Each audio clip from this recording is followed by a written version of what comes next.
अब हम लोग एक इंपॉर्टेंट एस्पेक्ट देखते हैं। हमारे पास दो बॉडी है, दोनों बॉडी का मास कैलकुलेशन के आसानी के लिए ले लेते हैं mm। दोनों का ही स्पेसिफिक हीट SS है। ये वाला बॉडी है T1 टेम्परेचर पे, ये वाला बॉडी है T2 टेम्परेचर में। इन दोनों के अलावा और कहीं पर कुछ नहीं है। No heat is lost. T1 is greater than T2। ठीक है। बोथ द बॉडीज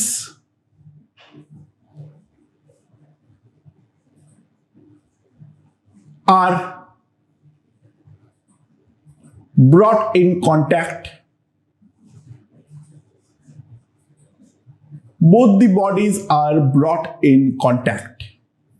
दोनों को मैंने कांटेक्ट पे लाया, राइट। अब जब मैं दोनों को कांटेक्ट पे लाया तो सवाल है कैलकुलेट डेल्टा एस यूनिवर्स। ठीक है।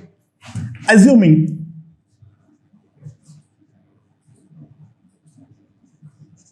no heat is lost, ये हम एज्यूम कर लेते हैं जो कोई हीट का कहीं पर नुकसान नहीं हुआ है। ठीक है। तो डेल्टा एस यूनिवर्स कितना होगा? अच्छा, ऑब्वियस सी बात है, T1 हायर टेम्परेचर है, T2 लोअर टेम्परेचर में है। जैसे ही इन दोनों को कांटेक्ट पे लाऊंगा, ठीक है, तुरंत दोनों के थ्रू हीट एक्सचेंज होना चालू हो जाएगा। ओके, तो दोनों के थ्रू अगर हीट एक्सचेंज होना चालू हो जाएगा तो in that case late T be the final temperature. इसका जो फाइनल टेम्परेचर है वो मान लेता हूं कितना है, T।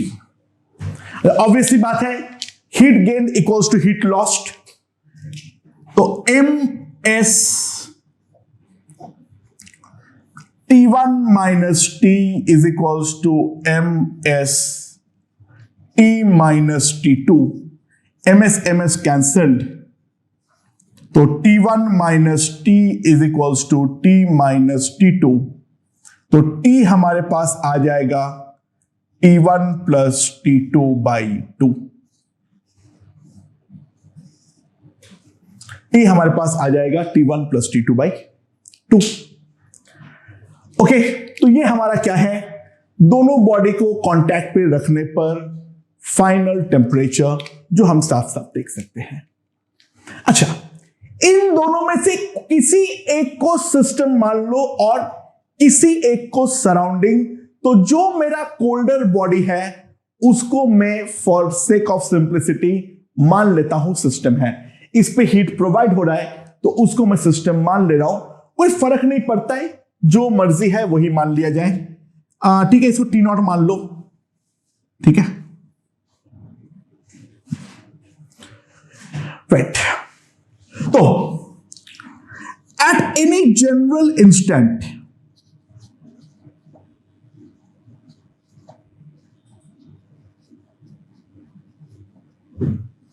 temperature of the colder body वो मान लेता हूं T, राइट। तो कोई भी एक जनरल इंस्टेंट पे जो मेरा कोल्डर बॉडी होगा,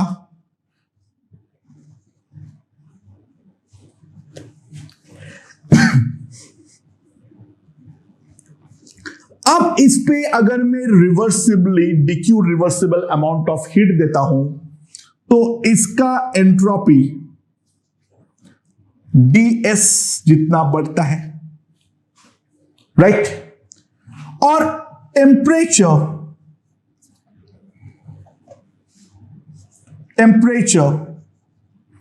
increases by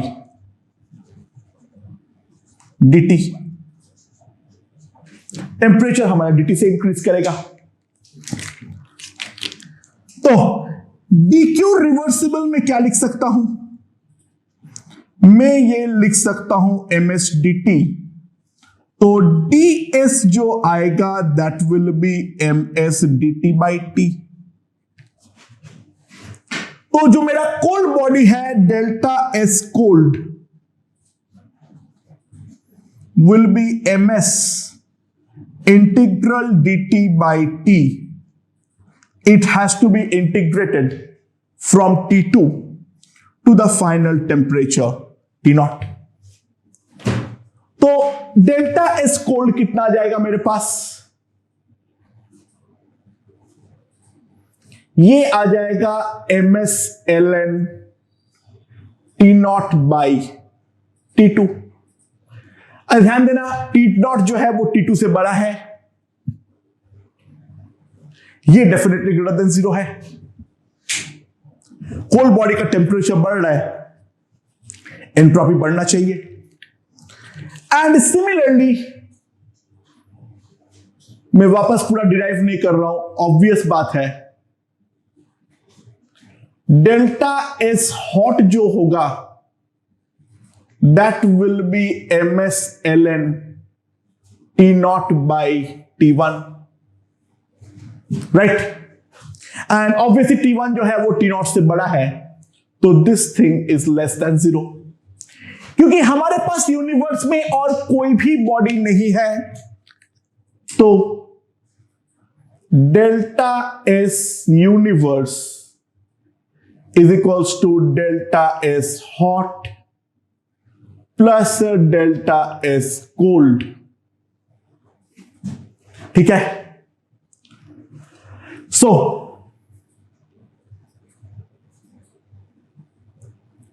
delta S universe is delta S cold. Delta S hot कितना आएगा? ms ln T0 by T1 plus ms ln T0 by T2। Agreed? तो यहां से मेरे पास क्या आ जाएगा?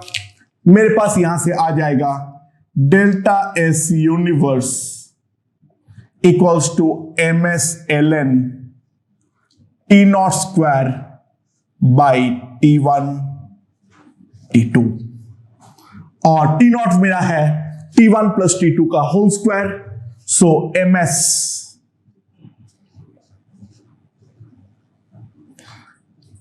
ln T1 प्लस T2 का whole square by 4T1 T2, ये मेरे पास आ जाएगा डेल्टा एस यूनिवर्स। अच्छा, लॉजिकली ये प्रोसेस स्पॉन्टेनियस है या नहीं? हाँ, ऑब्वियस, दो डिफरेंट बॉडी का डिफरेंट टेम्परेचर का बॉडी को अगर मैं कांटेक्ट पे रखूंगा तो वो स्पॉन्टेनियसली सेम टेम्परेचर पे कन्वर्ट होने का कोशिश तो डेफिनेटली करेगा, राइट? ओके, देखते हैं यहां पर डेल्टा एस यूनिवर्स हमारा ग्रेटर देन 0 आ रहा है या नहीं। ध्यान देना, T1 plus T2 by 2 is definitely greater than T1 T2, क्योंकि क्वांटिटीज इक्वल नहीं है तो यहां पे स्ट्रिक्ट इनइक्वालिटी है, AM is greater than GM। So T1 plus T2 का whole square by 4 is greater than T1 T2, right? तो simple सी बात है, ये वाला क्वांटिटी जो है T1 प्लस T2 का whole square by 4T1 T2 is greater than 1। तो ln के अंदर अगर एक से बड़ा क्वांटिटी है तो डेफिनेटली वो ग्रेटर देन 0 होगा, यानी delta S universe is greater then 0। That implies ये प्रोसेस जो है that process is spontaneous. Okay, अच्छा, थर्ड एक important point, no reversible process can be spontaneous, कोई भी रिवर्सिबल प्रोसेस कभी भी स्पॉन्टेनियस नहीं हो सकता है। इसका कारण क्या है? System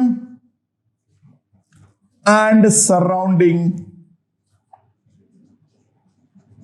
system and surrounding are in equilibrium. System और सराउंडिंग हमारे पास इक्विलिब्रियम में होगा, तो रिवर्सिबल प्रोसेस के लिए डेल्टा एस यूनिवर्स हमेशा ग्रेटर देन 0 होने वाला है। इज अनदर इंपॉर्टेंट एस्पेक्ट जिस चीज पे हमें डेफिनेटली ध्यान रखनी पड़ेगी। ओके,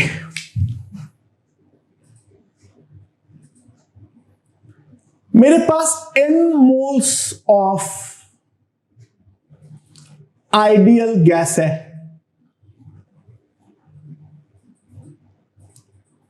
मोलर हीट कैपेसिटी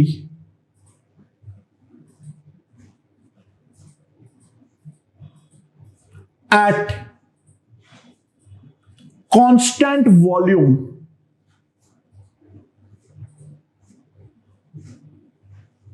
कितना है? CV। Molar heat capacity at constant volume इसका CV है।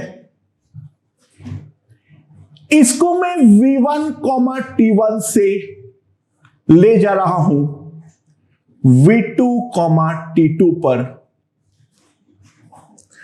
I don't know it is done reversibly or irreversibly, but it doesn't matter, क्योंकि ये एक स्टेट फंक्शन है, तो चाहे मैं रिवर्सिबल के लिए निकालूं या चाहे मैं इरिवर्सिबल के लिए निकालूं, दोनों केस में ही मेरा डेल्टा एस सिस्टम सेम ही आएगा। तो question is find delta S system.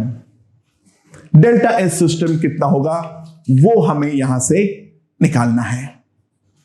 कैसे निकालेंगे? अच्छा, मैं मान लूंगा रिवर्सिबल है, तो DQ रिवर्सिबल कितना आएगा मेरे पास? DU प्लस DW, और DU को मैं क्या लिख सकता हूं?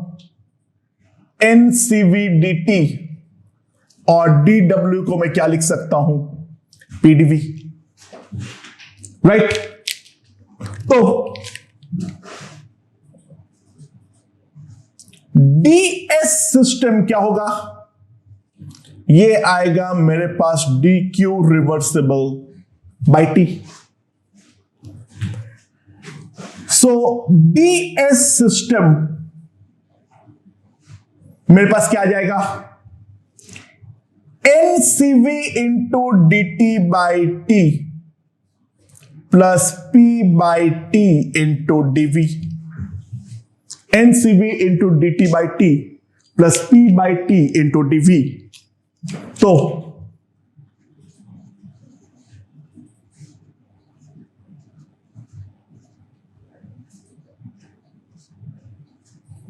P बाई T क्या आएगा? NR by V।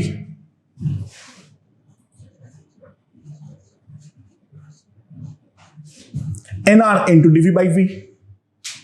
तो मेरे पास क्या आ जाएगा? तो मेरे पास ये आ जाएगा, जो delta S system NCV DT by T plus NR DV by V। Now temperature कहां से कहां तक ले जा रहा हूं? T1 से T2। वॉल्यूम कहां से कहां ले जा रहा हूं? V1 से V2। तो मेरे पास क्या आ जाएगा? Delta S system equals to NCV ln T2 by T1 plus NR ln V2 by V1। Again reversible के लिए डिराइव्ड है, बट ध्यान देना it doesn't matter, this one is always valid. अच्छा, दूसरी बात मैं एक और चीज करना चाहूंगा, ध्यान दो, मैं इस पूरा डेरिवेशन के दौरान भले क्वेश्चन में लिखा हुआ हो, मैं कहीं पर ये एज्यूम नहीं किया हूं जो यहां पर हमारा सिर्फ गैस ही होना जरूरी है। सॉलिड और लिक्विड के लिए ट्राई टू अंडरस्टैंड, हां मानता हूं PV equals to NRT valid नहीं है, बट सॉलिड और लिक्विड के लिए एनी हाउ V2/V1 वाला टर्म तो खत्म ही हो जाएगा, क्योंकि प्रैक्टिकली वॉल्यूम तो हमारा कांस्टेंट ही रहेगा, हाँ कि ना। सॉलिड और लिक्विड में एक्चुअल में ये वाला टर्म का कोई सिग्निफिकेंस ही नहीं है। बाकी ये वाला टर्म को लिखने के दौरान मैं कहीं पर भी गैस है इस चीज का हेल्प नहीं लिया हूं। डेल्टा सिस्टम में in general definitely NCV T2/T1 solid और लिक्विड के लिए भी डेफिनेटली लिख तो सकता हूं, देखेंगे आगे, ठीक है। लेकिन फिलहाल गैस के लिए तो दोनों टर्म हमारे लिए इंपॉर्टेंट हैं और हमारे पास जेनरिक रिजल्ट आ गया है NCV T2/T1 plus NR V2/V1। अच्छा, तो स्पेशल प्रोसेस देख लेते हैं। पहला आइसोकोरिक प्रोसेस। अगर हमारा प्रोसेस आइसोकोरिक है, अच्छा मैं एक बात ध्यान देना, कहीं पर भी एक चीज नहीं बोल रहा हूं, क्या, जो रिवर्सिबल आइसोकोरिक नहीं फर्क पड़ता है, ठीक है। तो आइसोकोरिक प्रोसेस अगर है तो सिंपल सी बात है V2 इक्वल्स टू V1 हो जाएगा, तो ये वाला टर्म खत्म हो गया। तो delta S system NCV ln T2/T1,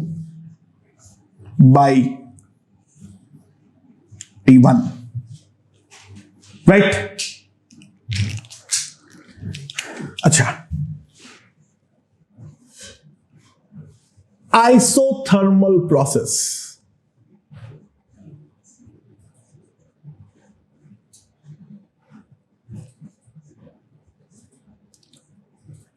अच्छा, अगर आइसोथर्मल प्रोसेस है तो ऑब्वियस सी बात है मेरे पास क्या हो जाएगा,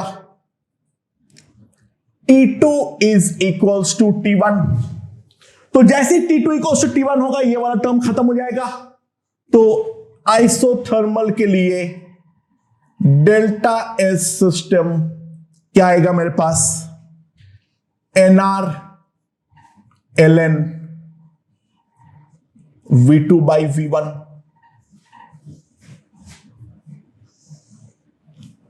right. Next is isobaric.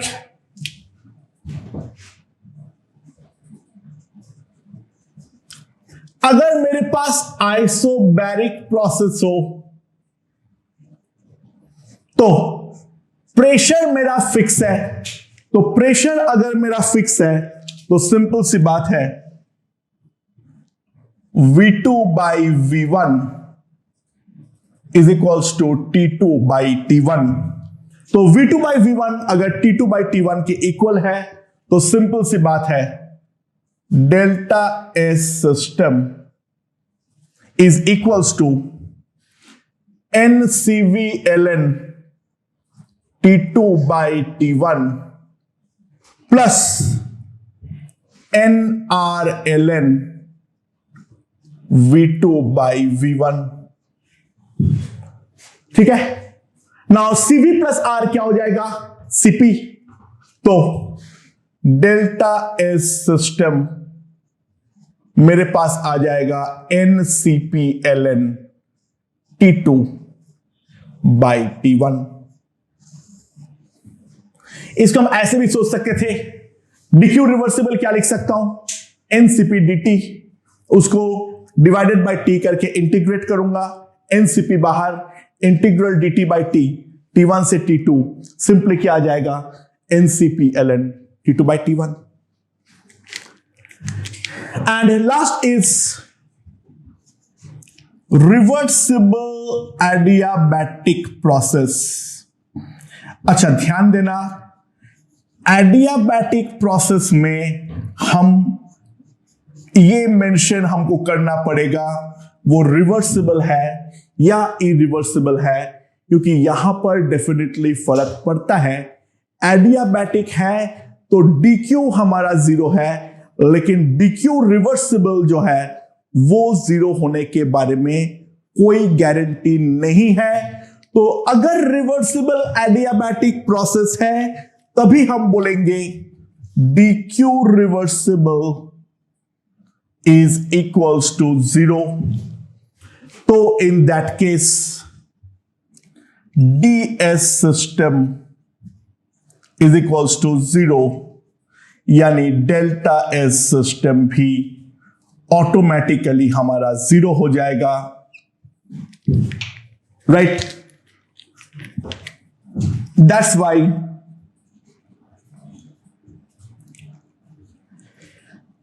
Reversible adiabatic process is also called isoentropic process। इस कारण पे रिवर्सिबल एडियाबैटिक प्रोसेस को हम आइसोएंट्रोपिक प्रोसेस भी बोलते हैं। तो इन जनरल गैस में डेल्टा एस सिस्टम फाइंड करने के लिए हमारे पास फॉर्मूला आ चुका है, जिसका स्पेशल केसेस भी हम सारे के सारे डिस्कस कर चुके हैं। तो अब मैं इसके बाद और कुछ नया प्रोसेसेस को लेके इरिवर्सिबल के केस में कैसे निकालते हैं उनके रिगार्डिंग बातचीत करना चालू करूंगा। पहले ये एक बार हम ढंग से समझ ले, तभी हम आगे बढ़ पाएंगे। ओके।